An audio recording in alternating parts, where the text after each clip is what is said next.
Good morning.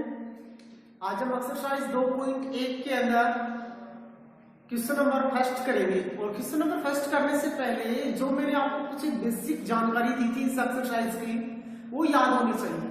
मैंने बताया था एक चर वाला बहुपद किसे कहते हैं, यानी वह बहुपद जिसकी चर की घात एक पूर्ण संख्या हो।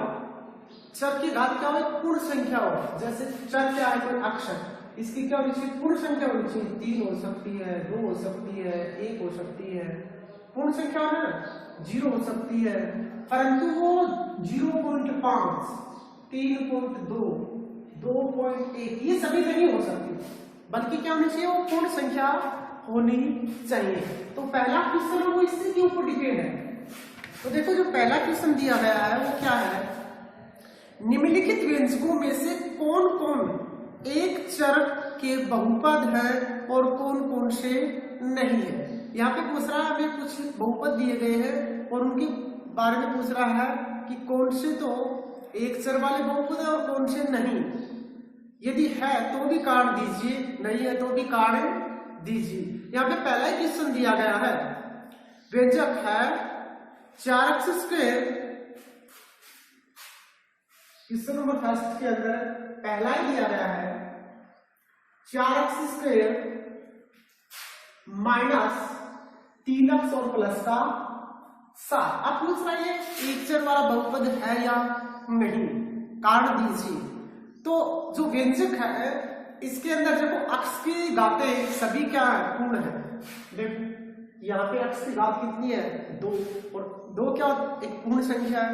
यहाँ पे अक्ष की घात 1 है जो दिखाई नहीं देती, 1 भी क्या है? पूर्ण है।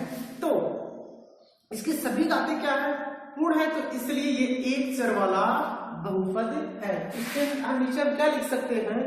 लिख सकते हैं व्यंजक में चर की सभी घात पूर्ण संख्या है, अतः व्यंजक एक चर, व्यंजक एक चर का बहुपद है। बस इतना लिखना। सेकंड दिया है इसके अंदर y square plus root 2, y square plus root 2। तो देखो यहां पे भी y की जो घात है, जो चर है, उसकी घात क्या है? पूर्ण है। चर की घात क्या है कि पूर्ण है। तो ये भी व्यंजक एक चर का बहुपद है। तो सेम की सेम चीजें लिखनी है। यहां पे लिख सकते हैं व्यंजक में चर, व्यंजक में चर, चर क्या आपकी बार y है और यहाँ पे चर क्या था? x। y की घात पूर्ण संख्या है, अतः व्यंजक पूरा होगा ना, व्यंजक एक चर का बहुपद है। इसी प्रकार हम जो अगले क्वेश्चन है उनको करेंगे। तो थर्ड क्वेश्चन देखो इसके अंदर तीसरा जो क्वेश्चन दिया गया वो है 3 root t plus t root 2। अब देखो किसी भी संख्या का रूट है, जैसे रूट टी है और इसको हम सॉल्व करेंगे तो टी की पावर 1/2 में कन्वर्ट कर सकते हैं, बदल सकते हैं इसको।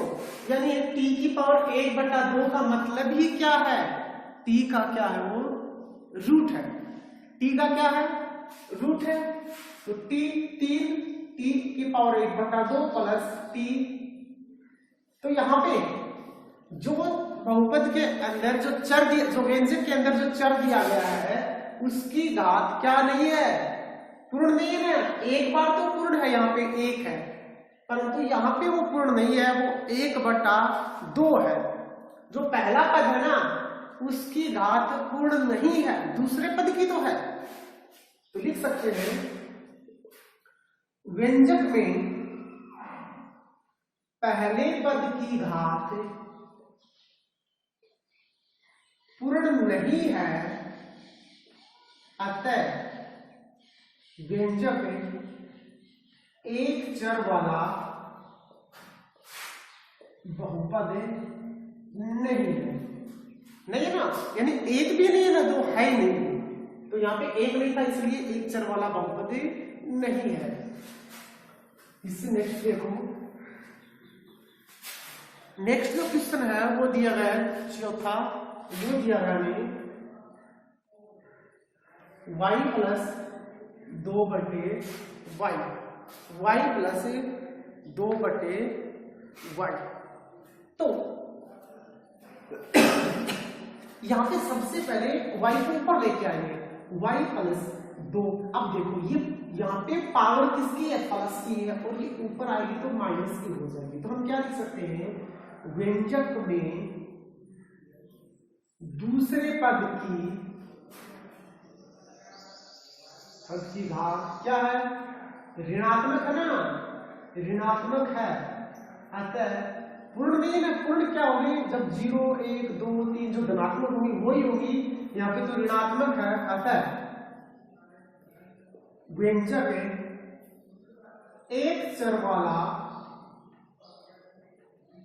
बहुपद नहीं है। ठीक है ना, यहाँ पे व्यंजक है वो एक पद वाला बहुपद नहीं है, एक चर वाला बहुपद नहीं है।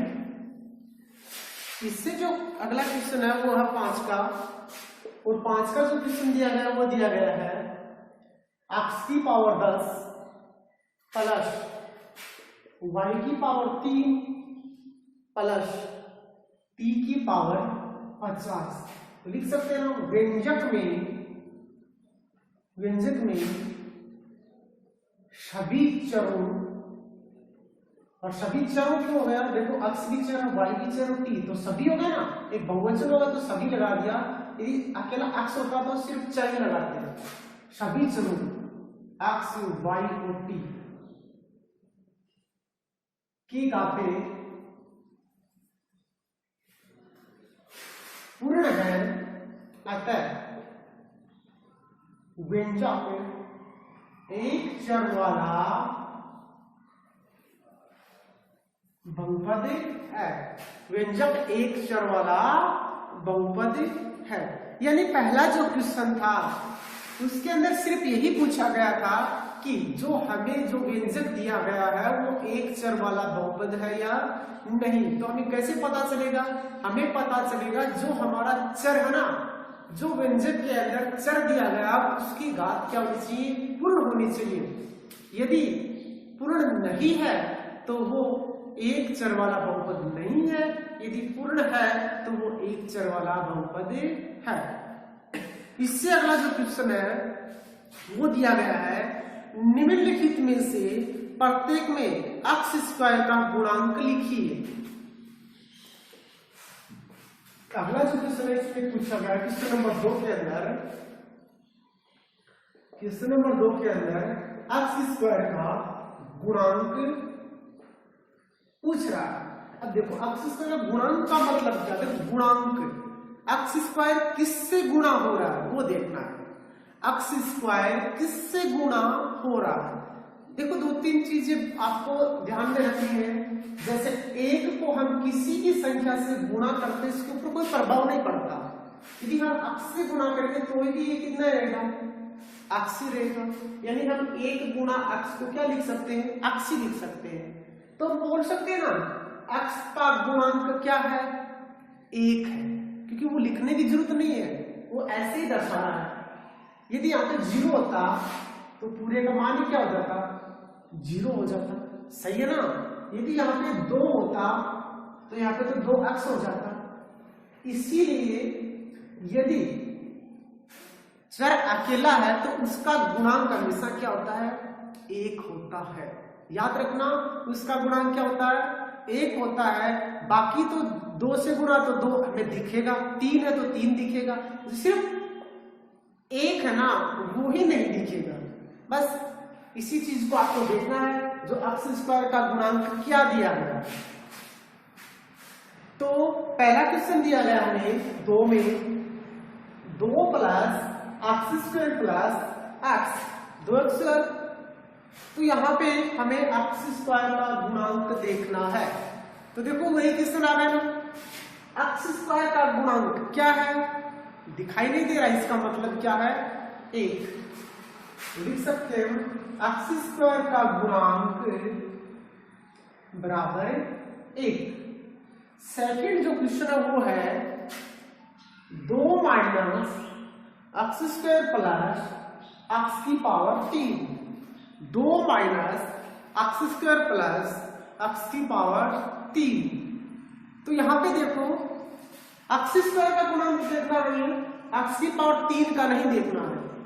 तो एक्स स्क्वायर का गुणांक यानी सिर्फ एक्स स्क्वायर की देखना किससे गुणा हो रहा है, यहाँ पे कोई संख्या ही नहीं दी गई है, इसका मतलब इसका गुणांक क्या है, 1 है। एक्स स्क्वायर का गुणांक 1 तो है, और किसका, वो माइनस का है। यहाँ पे तो प्लस का था इसलिए लिखने की कोई जरूरत नहीं है, यहाँ पे किसका है, माइनस का ना, इसलिए लिखने की जरूरत है। गुणांक -1। इससे अगला जो तीसरा है, दूसरे के अंदर तीसरा, उसमें दिया गया है π/2 गुणा एक्स स्क्वायर प्लस एक्स। अब देखो एक्स स्क्वायर का गुणांक क्या है, π/2 है ना, लिख सकते हैं एक्स स्क्वायर का गुणांक बराबर π/2। और फोर्थ जो क्वेश्चन है इसी के अंदर वो दिया गया है 2x - 1। यहाँ पे एक्स स्क्वायर तो हमें दिया ही नहीं गया। क्यों नहीं दिया गया, देखो था यहाँ पे एक्स स्क्वायर था, एक्स स्क्वायर, परंतु उसका गुणांक क्या था, 0 था।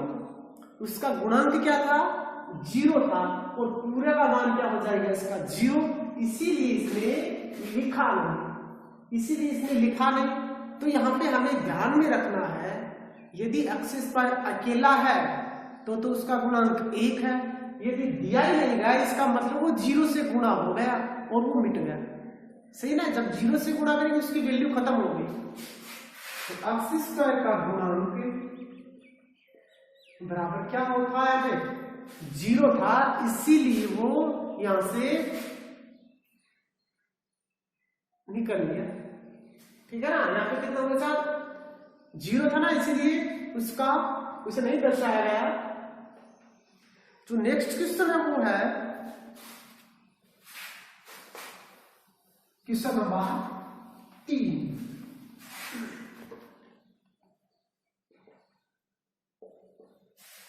क्वेश्चन नंबर 3 दिया गया है 35 घात के द्विपद का और 100 घात के एक पदी का एक उदाहरण दीजिए।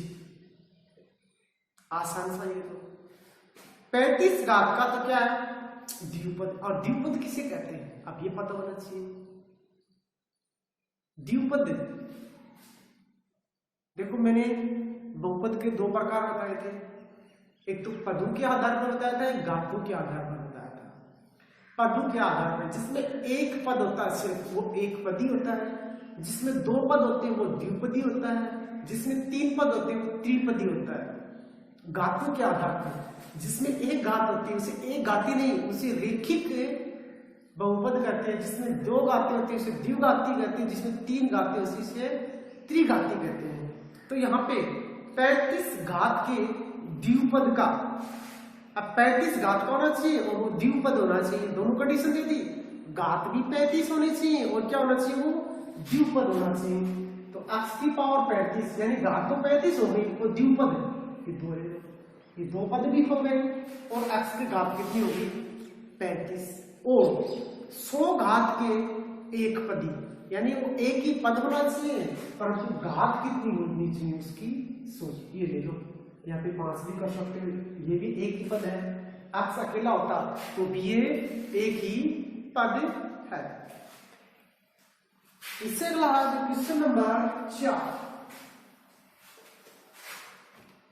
क्वेश्चन नंबर 4 में दिया गया है निम्नलिखित बहुपदों में से प्रत्येक बहुपद की घात लिखिए। हमें प्रत्येक बहुपद की क्या लिखनी है, घात लिखनी है। और घात लिखनी है तो इसमें अधिकतम ही घात बतानी है हमें। प्रत्येक बहुपद की अधिकतम घात बतानी कि अधिकतम घातें कितनी है। निम्न बहुपदों में प्रत्येक बहुपद की घातें लिखिए। तो सबसे पहला बहुपद है हमारे पास है 5x की power 3 plus 4x² plus 7x। हमारे पास यहाँ पे एक व्यंजक दिया गया है और इसके अंदर सबसे कितने पदी है, ये 3 पदी बहुपद है। देखो 1 2 3 तो पद हो गए। इसमें अधिकतम घात वाला कौन सा पद है, अधिकतम घात वाला पद बताना है। तो अधिकतम घात वाला पद है वो है 5x की पावर 3, क्योंकि x की पावर 3 सबसे अधिक है तो वो पद है 5x की पावर 3। इससे जो सेकंड इक्वेशन है इसी के अंदर उसमें दिया गया है 4 - y की पावर 2 और इसके अंदर अधिकतम घात वाला पद कौन सा, अधिकतम घात वाला पद कौन सा है, वो है -y², जिसमें घात कितनी है, y की 2 है ना। इससे जो अगला है वो है 5t √7, 5t √7, यानी अधिकतम घात वाला बहुपद और अधिकतम घात तो 5t की पावर 1 ही है तो 5t। इससे अगला है सिर्फ केवल और केवल 3 दिया गया है, केवल और केवल 3 दिया गया है। इससे अंदर बताओ अधिकतम घात कितनी है, अधिकतम घात कितनी है। यदि यहाँ पे मान लो x है, क्या है, x है और x की पावर 0 है। अधिकतम घात कितनी है, x की पावर 0 और x की पावर किसी की पावर 0 उसका मान क्या होता है 1। और इसने सिर्फ ये लगा दिया 1 लगा दिया, 3 एकम 3 ही रहेगा तो इसने सिर्फ 3 दे दिया, यानी 3 किससे गुणा था, 1 से था। और 1 को हम क्या लिख सकते हैं, x की पावर 0 लिख सकते हैं। तो x की अधिकतम घात कितनी है, यहाँ पे 0 है। x की अधिकतम घात कितनी यहाँ पे 0 है। यहाँ पे y की अधिकतम घात कितनी है 2 है। यहाँ पे t की अधिकतम घात कितनी है 1 है। और यहाँ पे x की घात अधिकतम कितनी है 3 है। तो आप किसी भी प्रकार से बता सकते हैं जो भी आपको पूछे। तो इससे अगला जो क्वेश्चन है वो है 5 का, वो हम कल करेंगे।